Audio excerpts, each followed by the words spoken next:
आखिर कब जागेगा समाज और प्रशासन? लॉकडाउन में घर लौट रहे प्रवासियों के बच्चों का क्या कसूर है?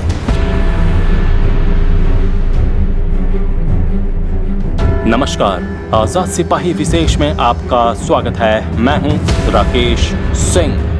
कोरोना के खिलाफ जंग और 2.25 महीने के लॉकडाउन के दौरान कई बातें हुई, बहसें हुई, आरोप प्रत्यारोप भी खूब लगे और काम भी हुए। लेकिन इस कोलाहल के बीच जमाने के सामने दर्जनों ऐसी तस्वीरें आईं जिन्हें देखकर मन कचोटने लगा और भीतर से कहीं ऊँक सी उठी, लेकिन धरातल पर कुछ नहीं बदला। ये तस्वीरें हैं देश के विभिन्न हिस्सों से घर लौट रहे प्रवासियों के बच्चों की। कोई अपनी माँ के कंधे पर ऊँघता नजर आ रहा है तो कोई भूख से बिलबिलाता दिख रहा।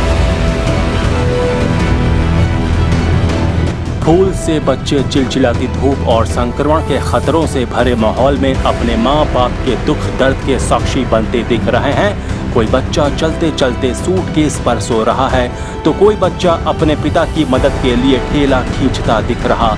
इतना ही नहीं, कईयों ने तो जन्म भी सड़क किनारे ही लिया। लेकिन इसका सबसे दुखद पहलू यह है कि इन नौनिहालों की मर्मस्पर्शी कहानियों और तस्वीरों ने ना सरकार को हिला सकी, ना प्रशासन को और ना समाज को। ये नौनिहाल अब सवाल करने लगे हैं कि आखिर उनका क्या कसूर है जो उन्हें इतनी कठोर सजा मिल रही है। ये नौनिहाल ना धर्म जानते हैं और ना राजनीति, इन्हें ना दूरी का आभास है और ना धूप छांव का। कोरोना के बारे में तो खैर इन्हें किसी ने बताया भी नहीं है, लेकिन इनकी कहानियां और इनकी तस्वीरें 130 करोड़ की आबादी वाले इस देश के गाल पर एक थप्पड़ है। ये नौनिहाल कल जब बड़े और समझदार होंगे तब शायद इन्हें आज का दौर याद नहीं रहेगा, लेकिन कल्पना कीजिए कि यदि किसी ने उस वक्त ये सवाल देश से, प्रशासन से और समाज से कर लिया तो उन्हें जवाब देने की हिम्मत किसमें बची होगी। ये नौनिहाल हमारे भविष्य हैं और हम इनके भरोसे ही विश्व गुरु बनने का संकल्प ले रहे हैं, लेकिन इनकी सुनने वाला कोई नहीं है। इन नौनिहालों के सवालों को उठाती आजाद सिपाही ब्यूरो की खास रिपोर्ट।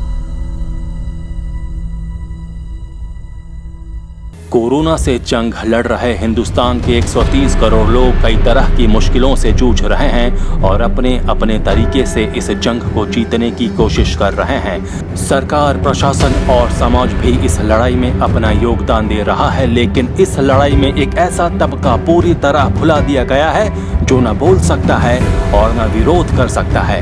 इस तबके के पास केवल प्यार और मासूमियत है।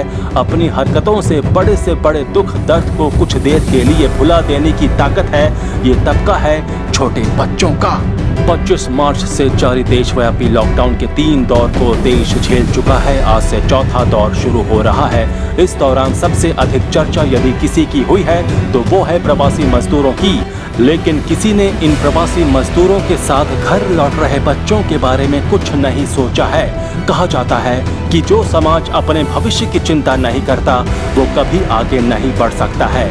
आज कोरोना संकट के इस दौर में हमने अपने भविष्य को शायद पूरी तरह भुला दिया है। तभी तो एक शिशु अपनी माँ की कोख से खुले आसमान के नीचे सड़क के किनारे जन्म लेने लगा है। एक मासूम जब चलते चलते थक जाता है तो उसकी माँ उसे सूटकेस पर सुला देती है और उसे खींचती हुई दिखती है।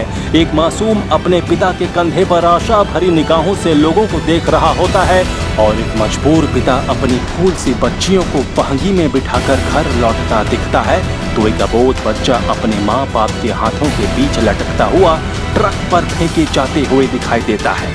इन मासूमों का ये दर्द दुनिया के सबसे बड़े लोकतंत्र के लिए बेहद शर्मनाक है। इन बच्चों के बारे में किसी सरकार ने, किसी समाज ने और ना किसी व्यवस्था ने अब तक कुछ नहीं किया है। इनके दुख दर्द पर ना तो सुप्रीम कोर्ट की नजरें इनायत हुई हैं और ना ही किसी मानवाधिकार संगठन की।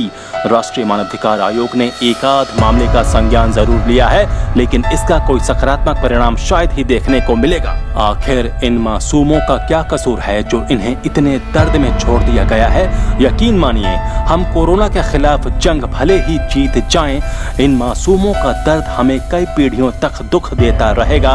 ये हम कैसा समाज बना रहे हैं जहां हमारे बच्चे ही दर्द सहने को मजबूर हो रहे हैं।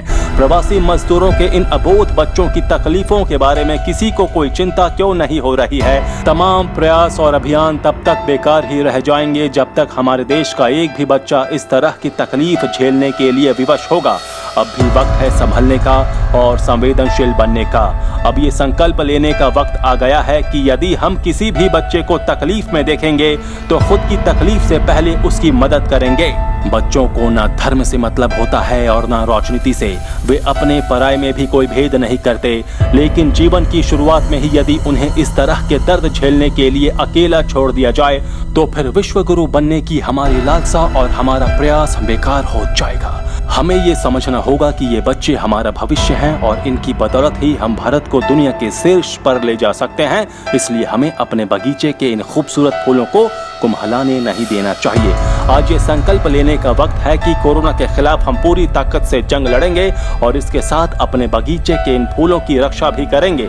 कोई भी बच्चा चाहे वो किसी का हो हमारे देश में तकलीफ में नहीं रहेगा और न ही उसे कोई पीड़ा हम झेलने देंगे। हम मुसीबतों से घिरे हर बच्चे की मदद के लिए किसी भी सीमा तक जाएंगे। आज सभी को ये प्रतिज्ञा करने की जरूरत है। यदि हम इस संकल्प पर अड़े रहे तो यकीनन भारत को विश्व गुरु बनने से दुनिया की कोई ताकत नहीं रोक सकती। आजाद सिपाही में अभी इतना ही। खबरों की और भी अधिक जानकारी के लिए आप पढ़ते रहिए अपना लोकप्रिय दैनिक अखबार आजाद सिपाही। आप हमारे इस YouTube चैनल को जरूर सब्सक्राइब करें। आप हमारे Facebook पेज को भी जरूर लाइक करें। जुड़े रहिए आजाद सिपाही के साथ। धन्यवाद।